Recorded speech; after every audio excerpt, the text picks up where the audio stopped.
Hi guys, I am Becky Squire, and this week's article is 5 ways to stop judging others. Now, if you will remember a few years ago, President Uchtdorf at the time, gave an unforgettable sermon where he said this topic of judging others could actually be taught in a 2-word sermon. Stop it. Sounds simple enough, right? But if you're like me, you probably catch yourself judging others in the most unexpected places, like driving to work, or picking kids up at school in the pickup line, or waiting in line at the grocery store.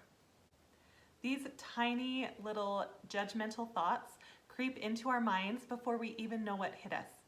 And I think that's the key, is to notice when those start creeping in on us. Be conscious of it, and when we're conscious of it, we can then stop it.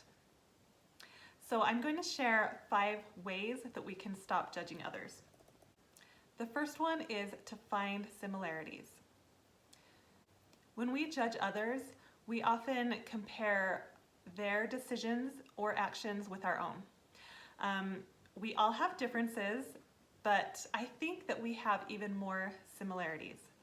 It was Maya Angelou who said, "We are more alike than unalike."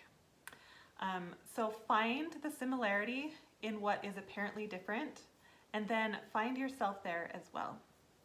The next one is to talk to them. I think the majority of the time we judge perfect strangers. We've never met them, we have no intention of meeting them, but what if you did? What if you talked to them? What if you knew their story and what they were going through? I think that even if you knew a tiny bit of their story and who they were, you would love them too. The third one is to serve them. And I think this is a universal, we all know that when you serve someone, you grow to love them. So leave the criticism and the judgments aside and stop focusing on the negative and seek out ways to help someone.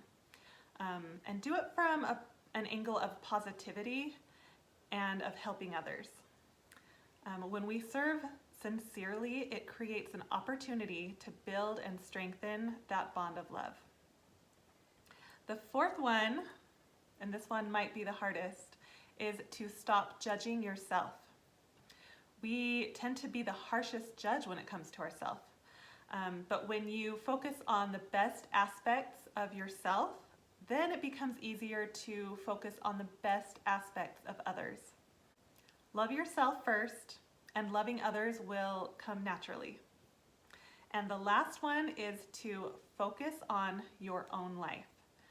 So one thing that I find myself doing as a mother over and over again every single day is I tell my kids, stop worrying about it. And what I mean by that is when they come to me and tattle, or, so-and-so did this and so-and-so did that, it's not fair. I always tell them, you don't need to worry about what they do. I mean, there's certain circumstances, but they know that. You need to worry about what you're doing. And the same goes for us. When judgments are hard to push away, focus on yourself. Don't worry about what others are doing, what others are wearing, or what others are thinking. Think about your own life and how you can improve. The act of judging is an act of pride. We are basically taking bits and pieces from other people's stories and making up our own story and then judging them based on that. But the fact is, we don't have all of the facts, and we don't need them. All we need is to love them. So remember that judging others does not define who they are, it defines who you are. Have a great week.